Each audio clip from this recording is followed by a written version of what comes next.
waktu tanggal 25 Februari itu aku bikin satu tweet, aku bilang bahwa I got accepted to Stanford, my dream university, dan dulunya itu aku adalah mantan SPG Chicken Nugget. Tapi sebelum ke situ, kenapa pilih Stanford?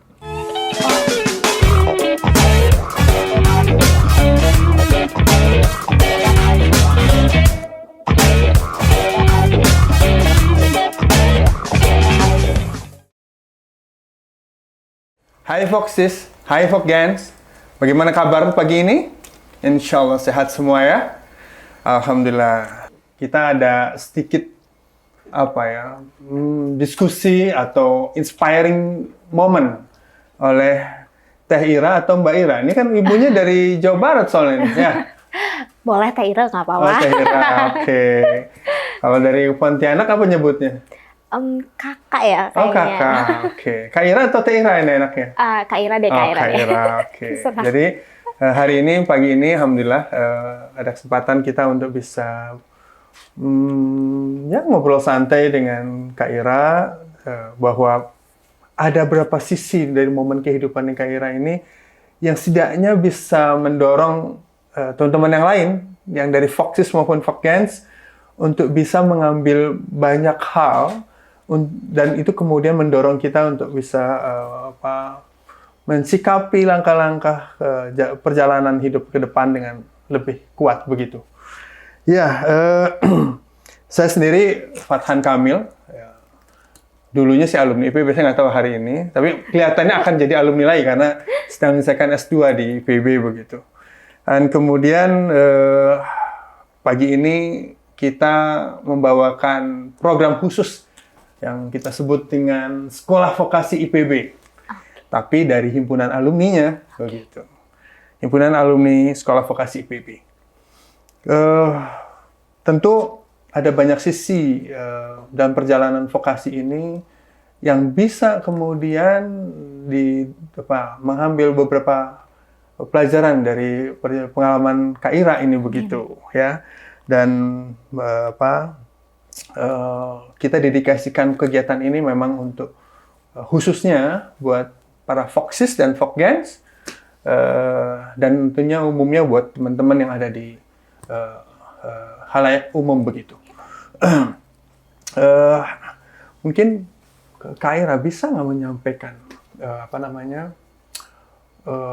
perkenalan singkat. Boleh. Ya, supaya kawan-kawan dari Foxes Foxgens ini mampu menangkap siapa Kak Ira ini sehingga dia bisa ikut serta dalam perjuangannya Kak Ira ke depan. Oke. Perkenalkan, nama aku Irawati Putri. Mungkin belakangan ini namaku sering muncul di sosial media seperti Twitter, Instagram, dan beberapa media nasional gitu ya yang tertarik dengan kisah yang aku bagikan memang awalnya di thread Twitter aku, Kak. Jadi waktu tanggal 25 Februari itu aku bikin satu tweet, aku bilang bahwa I got accepted to Stanford, my dream university, dan dulunya itu aku adalah mantan SPG Chicken Nugget, gitu. Twitter itu mencapai 2,5 juta views sampai hari ini, dan likes-nya tuh masih berjalan terus. Aku juga nggak nyangka sama sekali bahwa itu went viral gitu, dan benar-benar masif. Karena pada awalnya itu aku membagikan hanya karena aku jadi inget gimana dulu aku rela melakukan apa aja demi mencari uang buat keluargaku gitu. Jadi apa aja kan yang bagus tentunya. Iya, betul. Jadi kayak aku banyak ngelakuin SPG-an, jadi SPG Chicken Nugget. Aku juga guru les sebenarnya dari umur 15 tahun. Terus aku bikin translate Indo-Inggris, Inggris-Indo, walaupun saat itu masih terbatas gitu ya kemampuan aku sebagai anak SMA. Dan aku juga jadi jurnalis majalah yayasan gitu. Jadi ketika aku diterima di salah satu kampus yang benar-benar memang impian aku, dan everyone know that kayak si Stanford ini memang salah satu kampus terbaik di dunia. Aku kayak inget gimana dulu aku pernah berjuang lah gitu ceritanya. Jadi kalau kalian Google nama aku tuh bisa di Google kayak Irawati Nugget Stanford. Nah itu muncul semua ceritanya sekarang gitu. Oke. Dengan Chicken Nugget. Jadi Kak Ira ini lahirnya di mana nih? Kapan nih? Aku lahir di Jakarta sih. Oke. Kemarin aku baru ulang tahun ke-5. Oh, selamat Kak Ira, selamat ya. Selamat. Selamat. Iya gitu. Jadi aku lahir di Jakarta. Papa mamaku itu merantau dari daerahnya masing-masing. Papaku dari Pontianak. Latar belakangnya juga Chinese Pontianak sebenarnya. Mamaku ini adalah Sunda dari Cipanas, daerah Cipanas di daerah nama desanya Buniaga gitu.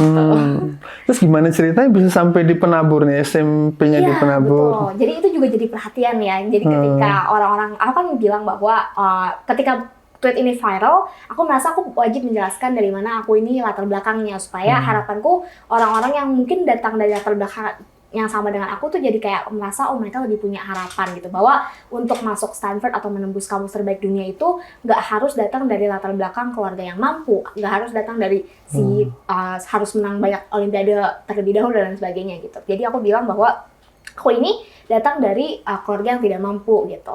Papaku yatim piatu sejak kecil, mamaku juga sekarang sudah yatim piatu. Papaku nggak lulus SD. Gitu. Terus mamaku juga pendidikannya sangat minim dan harus mengorbankan pendidikannya untuk kedua adiknya bersekolah gitu. Jadi mamaku merantau dari Buniaga ke Jakarta supaya bisa kerja jadi SPG juga. Tapi kayak nggak direncanakan gitu ya. Kebetulan mamaku ada yang nawarin kerja jadi SPG. Waktu itu SPG merek salah satu kemeja di Golden Truly, kalau Bapak tahu. Mau Golden Truly gitu kan. Mamaku cantik gitu-gitu. Terus no wonders lebih tinggi dari aku gitu. Terus mamaku kerja sebagai SPG dan papaku waktu itu karena pendidikannya rendah, beliau merantau ke Jakarta untuk ngikut saudara kerja apa aja, sempat kerja di bagian pabrik baja gitu ya. Jadi buruh pabrik lah gitu kasarnya. Lalu orang tuaku ini, si papaku ini diminta oleh saudaranya untuk coba aja deh kalau gitu sana ke luar negeri cari kerjaan jadi buruh apa kayak di luar negeri gitu, daripada di sini juga udah nggak ada yang urus gitu ya, kasarnya masih bujangan juga saat itu. Akhirnya papaku dikasih sedikit uang untuk beli kemeja. Papaku beli kemeja ke Golden Truly, ketemu mamaku gitu. Terus itu mereka menikah. Jadi latar belakangnya adalah papa mamaku memang datang dari ras yang berbeda, suku yang berbeda. Papaku mualaf gitu, singkat ceritanya. Gitu. Nah, papaku ini tahu kalau ada sekolah bagus karena keluarga besar papaku ini cukup mampu ya. Keluarga besarnya itu, papaku sering melihat gimana kalau misalnya sepupu-sepupunya yang masih punya orang tua itu bersekolahnya di mana sih? Ada namanya BPK Penabur Jakarta gitu. Terus papaku jadinya tahu kalau misalnya sekolah BPK Penabur itu bagus.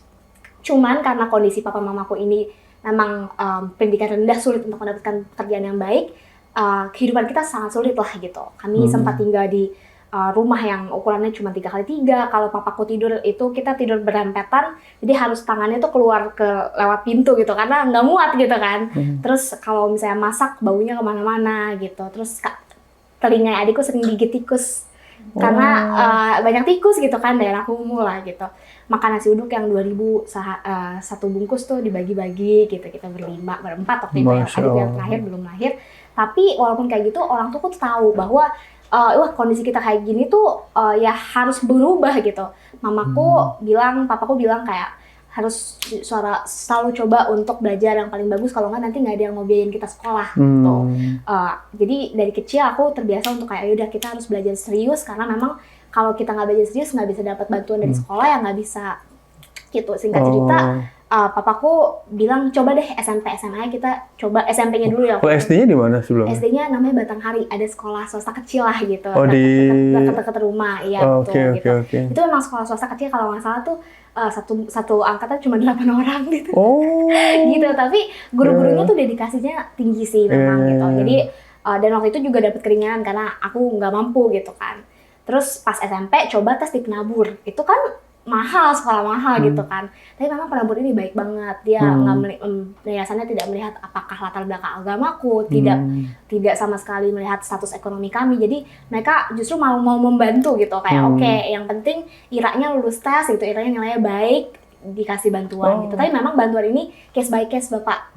Jadi aku nggak bisa menyebutkan berapa jumlah bantuannya karena kan bisa jadi berbeda dengan yang lain gitu ya. Tapi aku bersyukur banget karena tanpa itu aku SMP dan SMA nggak mungkin menabung. Oke. Kalau dari situ setelah dari penabung ke Fakultas Hukum UI itu, Iya. itu gimana tuh mempersiapkannya kemudian meyakini Fakultas Hukum sebagai salah satu tujuan terbaik, begitu. betul. Itu gimana itu?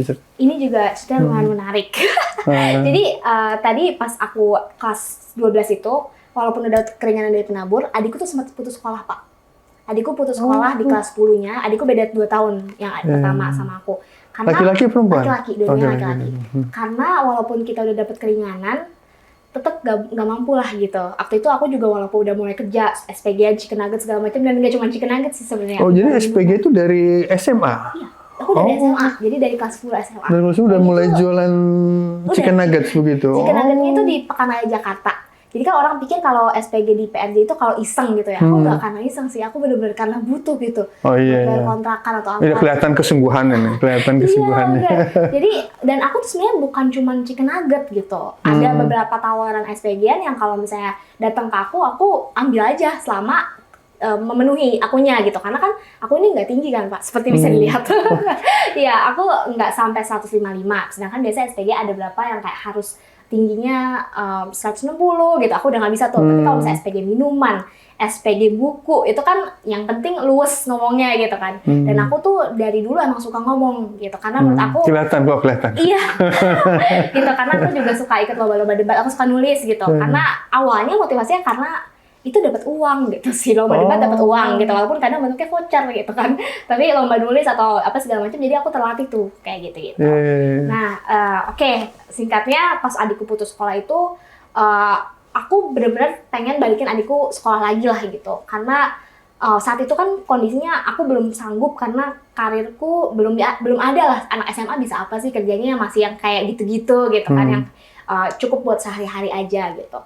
Jadi aku bertekad, aku benar-benar kayak cuman berdoa, aku cuman kalau mau ada satu mukjizat gitu, kalau emang Tuhan cuman mau memberikan satu mukjizat buat satu orang manusia gitu, aku benar-benar cuman pengen masuk UI gitu. Karena kalau aku masuk perguruan tinggi negeri lain mungkin aku nggak ada ongkosnya gitu Pak. Kalau ke IPB juga nggak mungkin ya, iya, ada ongkosnya ya. Gitu. Sedangkan kalau UI aku masih kebayang lah kereta 2.000 gitu kan. Gitu ya. Dari rumah aku masih bisa kebayang gitu. Dan ada yang namanya biaya operasional pendidikan berkeadilan kan. Dan memang semua PTN ada, tapi setahu aku yang benar-benar masih dalam kalkulasi aku yang terbatas saat itu adalah pokoknya UI deh gitu, yang paling deket sama jangkauanku gitu.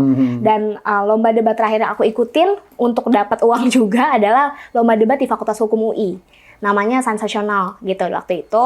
Terus aku ikutin, uang hadiahnya itu jadi gini, tim aku tuh kalah Pak. Tim aku kalah, tapi ternyata akunya menang best speaker. Aku juga nggak nyangka. Jadi aku dapat best speaker, dapat hadiah jumlahnya 1 juta. Itu uang yang aku pakai buat daftar SIMAK UI. Dan karena aku pikir, aku tadi nggak tahu mau masuk fakultas apa. Karena di mata aku pokoknya yang penting kuliah. Kalau aku kuliah, hidupku pasti jadi lebih baik karena aku bisa kerja gitu, bisa nyekolahin adikku gitu, bisa dapat karir lebih baik. Jadi aku pikir karena ini sinyal dari Tuhan kali ya, aku dapetnya dari Fakultas Hukum UI nih. Jadi hadiahnya juga dari Fakultas Hukum UI, ya udah aku masukin aja pilihan pertamaku Fakultas Hukum UI. Terus aku dapat ternyata gitu. Dan aku belajar SBMPTN, SIMAK UI ya waktu itu. SIMAK UI waktu itu masih bisa ke jalur reguler. Terus aku belajarnya dari buku paket warna kuning, harga 50.000 di Chicken Nugget aku, di stall Chicken Nugget aku itu aku belajar. Jadi aku selalu bawa buku Chicken Nugget buku itu di stall Chicken Nugget aku. Jadi kalau misalnya, kan itu Chicken Nugget tuh bukan frozen food ya by the way. Jadi kalau aku jualan tuh bukan jualan kayak kantongan nugget gitu. Nugget itu harus digoreng dulu, terus ditusuk sate, terus aku jualin, dan itu harus habis. Kalau nggak habis aku nombok gitu. Jadi sambil aku nunggu goreng, aku baca gitu kan. Abis itu kayak kalau misalnya lagi agak sepi customernya, aku baca gitu. Jadi selama 1 bulan aku belajar dengan si buku harganya 50.000 dan sampai sekarang masih ada tuh buku itu. Katanya jamin masuk UI, bener. Jadi proses belajar, mempersiapkan proses pembelajaran untuk bisa masuk ke UI itu bersama dengan proses Chicken Nugget ya, Masya Allah, luar biasa. Luar biasa. Terus berapa lama kuliah di Fakultas Hukum UI? Aku tuh 4,5 tahun Pak. Aku jadi agak terlambat. Jadi buat teman-teman yang atau sambil jualan juga, SPG juga? Enggak? Jadi aku masih sambil jualan, masih sambil lomba-lomba debat juga yang aku ikutin dari SMA tuh. Aku jadinya di UI juga ikut organisasi debat gitu. Terus habis itu sambil Debating juga, clubs gitu? Iya, gitu. Oke. Terus sambil aku ngajar, jadi muridku semakin banyak gitu. Karena waktu itu di 2017-an tuh aku sempat ikut ini, Abang None Buku. Aku bukan Abang None yang biasa karena aku pendek. Jadi Abang None Buku tuh nggak ada batas tingginya. Terus habis itu aku sempat ikut Abang None Buku, kenalan sama senior-seniornya, dan ada yang ngenalin aku ke senior Abang None yang punya punya anak di sekolah internasional gitu lah Pak. Terus habis itu akhirnya kenal muridnya bertambah, mereka tahu aku di organisasi debat, terus mereka mempercayakan anaknya itu untuk belajar debat sama aku. Jadi aku jadi pelatih debat juga gitu. Dari situ muridku makin banyak gitu. Jadi di UI itu sih memang aku hidupnya sangat berubah ya gitu. Oke. Jadi perjalanan di UI ini penuh dengan struggling ya, penuh dengan perjuangan ya. Nah, terus bagaimana kemudian dia bergeser ke artinya gini, setelah dari UI, sebelum ada pemikiran mengenai LPDP, mau kemana setelah dari UI waktu itu? Mau bekerja ansih atau kemudian mau seperti apa? Bagus banget pertanyaannya. Jadi dulu tuh mimpi aku sederhana banget. Aku nggak pernah kepikiran mau kuliah lagi tuh, nggak pernah gitu Pak. Awalnya nggak mau S2 lagi gitu, belum kepikiran. Karena menurut aku ketika kita latar belakangnya sulit, pasti tujuan utama kita adalah lebih ke hal-hal yang sifatnya ekonomi gitu kan. Aku pengen membelikan keluargaku rumah, karena dari dulu kita selalu pindah rumah, pindah kontrakan gitu. Seumur hidup aku tuh aku pindah kontrakan 23 kali. Masya Allah, luar pindah sana, biasa. pindah sini gitu ya. Karena diusir karena nggak bisa bayar gitu kan. Jadi papa mama aku seumur hidup mereka belum pernah punya rumah. Jadi goals aku adalah aku pengen kerja sebagai lawyer, aku pengen praktik di law firm, aku pengen beliin rumah buat orang tua aku. Jadi belum aku ada kepikiran untuk mau S2 lagi tuh belum. Jadi pas aku masuk S1 UI itu nggak langsung kepikiran pengen S2 di Stanford, nggak mungkin gitu. Nggak kepikiran, dan menurut aku mungkin teman-teman juga bisa relate gitu ya. Kadang mimpi kita tuh jadi lebih kecil gitu, karena kita mikirin untuk keluarga dulu gitu, prioritasin apa yang kurang dulu gitu kan. Yang mana menurut aku itu wajar dan boleh banget gitu. Jadi tapi ketika aku makin lihat lagi gimana senior-senior aku di law firm gitu, mereka bilang kayak sebenarnya kita bisa loh kuliah lagi di luar negeri pakai cara LPDP segala macam. Aku jadi riset lagi gitu kayak ternyata tuh aku bisa berani bermimpi lebih tinggi dari ini gitu. Walaupun bikin sih Pak, tapi aku memang prioritasin dulu keluarga aku. Jadi begitu aku lulus dari UI, aku kerja sebenarnya dari sebelum aku lulus. Dari 2018 itu aku udah dapat tawaran untuk kerja di law firm full time. Jadi itu juga kenapa aku ketika udah lulus jadi lebih enak karirnya gitu. Karena aku mulai dari sebelum aku lulus gitu. Terus aku lanjut di law firm, aku nabung buat KPR gitu. Jadi aku yang aku wujudin duluan adalah supaya orang tua aku ya bisa punya rumah gitu. Jadi sekarang rumahnya di mana nih? Sekarang di Serpong, makanya dia dijemput jauh ya kan. Karena kenapa jauh? Karena memang dapetnya baru yang harga segitu lah. Gitu, tapi itu KPR-nya juga 15 tahun gitu. Jadi tenang-tenang aja, nggak usah harus. Gimana kemudian bergeser, kan tadi udah riset anti LPDP begitu ya. Kemudian berubah, yaudah saya mau ambil S2 dibanding dengan kayak saya kerja dulu, apakah kondisi keluarga udah lebih stabil, kemudian atau gimana? Jadi aku kerja sampai sekarang. Memang aku tuh justru menemukan bahwa aku butuh S2 setelah aku kerja sekian tahun gitu.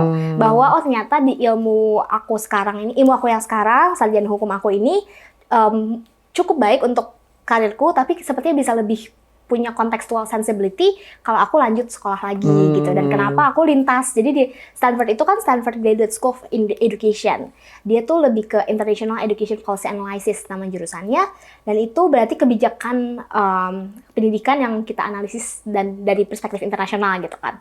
Aku nih sekarang bekerja di sektor hukum dan pendidikan gitu. Jadi bekal hukumnya aku udah punya gitu, tapi bekal pendidikannya mungkin aku butuh lagi nih perspektifnya dari kamus terbaik dunia ini gitu. Dan programnya si IPA ini bagus karena dia tuh membandingkan kebijakan pendidikan di seluruh dunia, terus kita bisa kasih studi kasus. Jadi basisnya tuh data, basisnya penelitian. Jadi kalau misalnya kita bikin rekomendasi kebijakan atau paper, itu udah berdasarkan hasil riset yang baik juga gitu. Jadi aku tertarik sama programnya, dan itu juga karena aku ngerasa itu yang dibutuhkan di peran aku sekarang. Aku sekarang Legal and Policy Manager di GovTech Edu namanya. Itu yang membantu tim Kemendikbud juga untuk menganalisis kebijakan pendidikan lah gitu ya, singkatnya gitu. Terus kemudian untuk apply ke Stanford itu ngajukan juga surat atau gimana? Betul, Pak. Jadi ada banyak tahapan gitu ya. Jadi yang pertama aku lakukan adalah pertama cari fundingnya dulu. Jadi aku LPDP-nya dulu, baru Stanford gitu. Oh gitu. Ya, jadi LPDP-nya dulu aku Nih, Fox is cari. for Gang, kita Iya, catat nih. Iya, gitu. Oke. Jadi pertama aku riset dulu tentang LPDP, apa yang dibutuhkan sama LPDP. Oh, ternyata TOEFL gitu kan. TOEFL karena aku mau ke luar negeri. Kalau luar negeri dan US itu biasanya TOEFL bukan IELTS gitu. Mereka menerimanya TOEFL dan TOEFL-nya namanya IBT. Jadi TOEFL Academics gitu, Pak. Yang khusus membahas mengenai gimana dinamika belajar di kampus. Jadi nanti ujiannya juga berkaitan dengan dosen dan murid, dosen dan mahasiswa gitu. Terus kita listening, reading, segala macam tuh dari situ gitu. TOEFL, terus PDP juga mempersyaratkan personal statement ya, atau surat keinginan kita belajar di luar tuh kenapa sih gitu, motivasi kita tuh apa, dan kenapa kita mau kembali ke Indonesia gitu, apa dampak yang mau kita buat, apa yang sudah selama ini kita kerjakan. Kemudian ada rekomendasi juga, rekomendasi LPDP, rekomendasi yang disyaratkan oleh LPDP itu bisa dari dosen gitu, bisa dari tokoh masyarakat. Waktu itu aku masukin dari atasanku di kantor dan juga dosenku. Jadi selama aku di UI itu aku bantu-bantu dosen untuk riset. Gitu, dan sampai sekarang juga masih gitu. Jadi ketika minta rekomendasi itu lebih enak karena punya relasinya. Jadi itu juga sih mungkin aku mau saranin buat Foxy Survok kan. Karena kalau misalnya kita tiba-tiba mau daftar kampus atau mau daftar beasiswa terus baru nyamperin dosennya itu kan kayaknya kurang sopan ya. Jadi dari awal memang jalinlah hubungan yang baik lah sama dosen untuk bantu-bantu. Mungkin kalau nggak semua orang suka nulis, nggak semua orang suka riset, tapi jalin hubungan yang baik aja dalam hal kalau dosen butuh bantuan apa kita masih bisa menyediakan diri untuk membantu gitu. Jadi ketika nanti kita butuh bantuan pun kita lebih enak ngomongnya, nggak tiba-tiba permisi Pak, masih ingat nggak saya gitu kan, jadi agak canggung gitu kan. Jadi kalau bisa jalin hubungan yang baik sama dosen supaya nanti rekomendasinya gampang. Itu LPDP. Jadi aku securing LPDP, ada 3 tahap LPDP-nya, seleksi administrasi, terus ada tes skolastik. Jadi kalau pernah ikut SBMPTN atau Simang UI itu tahu tuh ada kayak tes IQ-nya gitu ya. Kayak gitu, nanti ditanya ada di beasiswa LPDP. Aku takutnya kurang kontekstual kalau misalnya kalian cuma dengerin dari aku. Terus yang terakhir adalah tes substansi atau wawancara gitu. Nah itu nanti wawancaranya juga sangat bagus ya, menggali motivasi kita untuk belajar di luar negeri gitu. Jadi aku sangat apresiasi sih proses seleksinya LPDP itu bagus. Setelah dapat LPDP-nya berarti alhamdulillah aku secure nih untuk financingnya. Aku mulai mencari kampus yang aku masukin di LPDP gitu. Jadi aku waktu itu menargetkan beberapa universitas, salah satu yang paling baiknya tentunya Stanford ya. Stanford di ICE-PA yang sekarang aku diterima. Terus aku apply di Stanford itu butuh banyak dokumen juga, TOEFL-nya requirements-nya lebih tinggi juga. 550? 600? TOEFL IBT itu tertingginya 120. Aku tuh coba 5 kali untuk bisa dapat nilai yang di atas 110. Oh, tapi bahasa Inggrisnya udah fluent nih kelihatannya. Alhamdulillah, karena itu kebiasaan dari debat juga Pak. Aku ngajarin muridku. Muridku jauh lebih bagus bahasa Inggris. Jadi aku belajar juga dari muridku. Gitu. Terus dari TOEFL ada personal statement, terus ada diversity statement. Diversity statement tuh value apa yang kita bawa, yang membedakan kita dari partisipan lain. Yang salah satu aku ceritakan juga background orang tuaku gitu. Dulunya mereka beda agama, terus aku dibesarkan di keluarga yang beda kultur gitu. Terus aku juga bangun yayasan sosialku namanya Estafet Kebaikan. Aku ceritain itu di diversity statementku. Nanti kita bisa bahas. Terus ada research samples. Jadi karena program aku ini berujung pada tesis gitu ya. Mereka mau lihat contoh tulisan aku. Jadi aku waktu itu submit contoh tulisan itu lumayan banyak dan lama juga, aku kerjain itu 300 halaman. Wow. Iya.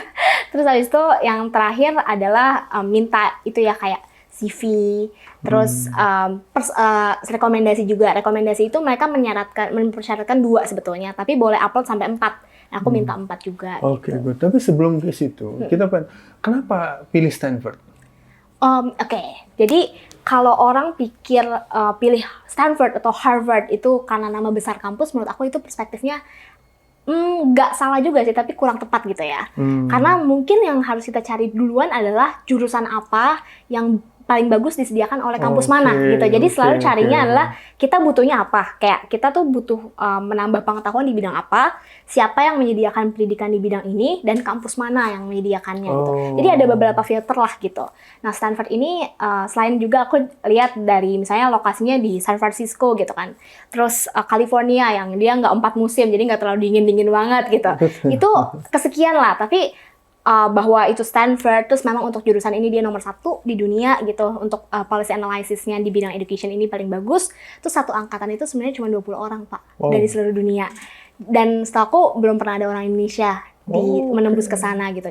Dan menurut aku itu kayak waktu aku apply pun aku nggak yakin bahwa aku keterima, Pak, karena kayak 20 orang satu angkatan di seluruh dunia gitu, kayak siapa aku gitu kan. Tapi pas aku apply ya aku coba semaksimal mungkin aja. Dan menurut aku ketika aku dapat Stanford duluan, dia pengumumannya duluan. Jadi sebenarnya ada beberapa kampus lagi yang aku belum dapat pengumumannya. Selain yang aku bagikan di Twitter, aku udah dapat Cornell, UPenn, Columbia, NYU gitu. Wah, ini Ivy League semua ya. Right, itu Pak. Alhamdulillah. Itu. Tapi ada sebenarnya ada lagi beberapa kampus yang belum pengumuman, tapi udah keburu dapat si Stanford ini. Jadi menurut aku kayak udahlah ini aja gitu. This is one of the best. Dan menurut aku ketika ini ada mandat, maksudnya kayak aku ngerasa ini titipan Tuhan yang besar banget lah gitu. Kayak aku nggak nyangka aku bisa dapet satu slot gitu di antara 20 orang itu gitu. Jadi menurut aku kalau aku nggak ambil, aku kayaknya nggak mungkin lah gitu. Ini sesuatu yang aku sangat suka gitu. That's very good. Ya, terima kasih nih Kak Ira ya. Ke depan message apa yang akan dibawakan buat komunitas atau bangsa ini? Iya. Gimana kira-kira itu? Yang aku mau, kenapa aku memutuskan untuk mengambil pendidikan sebagai pendidikan lanjutan aku ya. Jadi Graduate School of Education itu memang mempelajari tentang pendidikan. Karena menurut aku bangsa itu sangat bisa berkembang ketika pendidikan itu sangat maju gitu kan. Semua tuh berawal dari pendidikan. Bagaimana kita bisa menyentuh generasi, membentuk mindset generasi gitu. Jadi menurut aku itu akan sangat powerful ketika kebijakan pendidikan bisa dilakukan oleh dirumuskan oleh orang-orang yang juga punya contextual sensibility tadi gitu. Mereka tahu apa yang dibutuhkan sama bangsa ini. Dan yang harapan ingin aku wujudkan adalah kebijakan pendidikan kita bisa menyentuh setiap lapisan masyarakat gitu ya. Ya termasuk yang ada di daerah terluar, tertinggal, menyejahterakan guru-guru kita, murid-murid kita yang ada di daerah terluar dan tertinggal, mereka yang marginal. Segala sesuatu yang sifatnya inovasi itu memang harus selalu merangkul mereka lah gitu. Jadi aku pengen kebijakan pendidikan itu sebagaimana mungkin bisa adaptif, bisa inovatif, dan selalu bisa akomodatif juga buat guru dan teman-teman kita. Gitu. Terima kasih nih Kak Ira. Mungkin sebelum kita tutup, Kak Ira bisa kasih pesan kepada adik-adik, kepada teman-teman ya, dari Foxys, Fokien, dan yang lainnya. Apa pesan khusus supaya menularkan inspirasi ini? Silakan. Iya, boleh. Terima kasih banget sebelumnya karena aku senang buat kesempatan ngobrol-ngobrol kita hari ini. Mungkin pesan yang mau aku sampaikan adalah perjalanan kita tuh ketika kita lagi sulit gitu ya. Aku ngerti banget kadang-kadang tuh kayak gelap gitu Pak. Kayaknya nggak selesai-selesai gitu. Dan kita jadi nggak punya bayangan 10 tahun lagi, 20 tahun lagi, 30 tahun lagi tuh mau jadi apa. Akhirnya berkecil hati duluan. Seringkali kayak gitu. Tapi menurutku sebagaimana aku mencoba menjalaninya saat itu adalah yang bisa kita lakukan adalah melakukan yang terbaik yang masih ada dalam kendali kita. Jadi nggak peduli orang mau ngomong apa, merendahkan kita seperti gimana, yang masih punya kendali atas modal semangat kita ya kita sendiri gitu kan. Jadi jangan biarkan orang lain merebut modal semangat kita satu-satunya gitu. Dan walaupun perjuangan kita itu kelihatannya panjang, dijalaninya hari demi hari, satu persatu yang terbaik dulu aja yang masih bisa kita lakukan. Fokus sama diri sendiri, nggak usah kepahitan melihat nasib orang lain, karena semua orang punya waktu yang masing-masing Pak. Jadi mungkin kalau kita belum berhasil hari ini, bukan berarti kita itu akan selamanya tidak berhasil. Nothing is ever personal, pervasive, or permanent, gitu kan. Kalau gagal hari ini belum tentu kamu memang buruk gitu. Belum tentu bahwa seluruh aspek hidup kamu buruk, belum tentu selamanya akan buruk gitu. Jadi it really takes time untuk sampai di ujung jalan, dan mungkin ujung jalan itu ternyata adalah awal lagi dari yang lain lagi, tapi itu nggak apa-apa gitu. It takes time, but certainly possible untuk ngelakuin apa yang kita mau sih. Terima kasih Kak Ira, terima kasih. Foxys, Fokien, perhatikan apa pesan utama dari Kak Ira ini tadi ya. Ada satu hal penting yang kita bisa cermati terkait dengan membangun daya juang. Tidak hanya membangun daya juang, tapi membangun keberlanjutan daya juang. Nah, ini menjadi catatan penting buat kita semua. Dan ini yang pesan penting yang kita bisa tangkap dari perjuangannya Kak Ira sampai ke titik di mana Stanford itu bisa terlihat. Ya, tentu pada waktu Kak Ira masih kecil, bayangan ini nggak ada sama sekali. Masuk SMP nggak ada juga, bayangan ini belum ada. Doa. Masuk SMA masih gelap. Even UI pun belum terbayang mungkin ya. Belum sama Siap. sekali. Jadi kita bisa melihat bahwa outcome atau hasil itu adalah proses yang kita, sebuah keniscayaan dengan sebuah perjalanan yang harus kita tempuh begitu. Ya. Dan tentu ini menjadi catatan penting buat kita semua. Foxys Again, perhatikan. Dan kami terus terang momen pertama ini dari program ini sungguh sangat menginspirasi kita semua. Dan tentu buat saya sebagai host, saya Fathan Kamil, menyampaikan penghargaan kepada Kak Ira, juga buat teman-teman dari Sekolah Vokasi yang memberikan kesempatan acara ini. Dan jangan, Kak Ira, mungkin nanti jangan lupa, kalau ada kesempatan tuh diundang lagi harus hadir nih. Siap. Ya, even mungkin nanti pada saat di Stanford, ya, nanti teman-teman mungkin akan ngundang juga. Gimana sih pengalaman sekolah di Stanford at the real moment-nya begitu ya. Sure. Sehingga menginspirasi bahwa teman-teman semua bisa coba doing the big things at the beginning begitu. Dan sekali lagi saya terima kasih. Mudah-mudahan perjuangan Kak Ira ke depan dimudahkan sama Allah dan diberikan banyak keberkahan. Karena dari saat ini tadi memikirkan bagaimana setelah dari Stanford mengedukasi bangsa. Wah, itu dahsyat ini. Ini dahsyat. Tentu ini menjadi catatan penting. Dan kita doakan ini bisa terrealisasi. Amin. Sehingga berangkat dari tempat yang kumuh, kemudian menghadirkan kemakmuran berbangsa. Amin. Terima kasih banyak. Sampai ketemu lagi Foxys Again, the next episode dan Let's Connecting Vokasi Universe. Terima kasih.